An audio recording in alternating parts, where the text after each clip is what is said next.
Hej ikke, og resten af Bloddonorforeningen. Jeg vil lige ganske kort på et minut fortælle jer om, hvad det er, jeg eventuelt kunne tilbyde jer som en vinsmagning. Det vil være en vinsmagning på den måde, hvor jeg vil præsentere mig selv, jeg vil præsentere vinene, men det vil også gå i samspil med, med nogle film, som jeg har optaget i Spanien. Så det vil sige, at det vil være sådan en interaktiv oplevelse, hvor man både man smager på vin, man får forklaring om, hvorfor det smager, som det gør, men samtidig vil vi skifte over til nogle filmklip, sådan så man også lige pludselig finder ud af, hvorfor smager den vin, som man smager, den gør, og så vil du få en forklaring fra dem, som laver den. Og et lille kort klip på det. Well, this is a vineyard from Diemblo, and we're on the road that is just behind us is on our way to the most southern chestnut forest in Europe.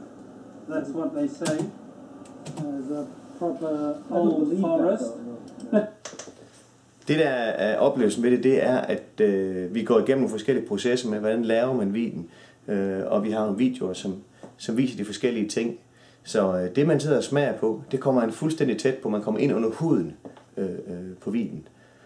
Og det hele bliver lavet med humor, fuldstændig afslappet. Og det er en helt ny måde at lave en smagning på. Og jeg har holdt smagning eller foredrag i 20 år nu, så det bliver noget helt nyt for mig at prøve, og jeg ser virkelig frem til det. Så det er både underholdende, og det er lærerigt, og så skal jeg nok gøre alt for, at det vil blive spændende, så folk går fra med en oplevelse, uanset om man har noget kendskab til vin i forvejen eller ej. Det er overhovedet ikke nogen forudsætning. Det skal nok blive spændende og sjovt alligevel. Det var det. Hej.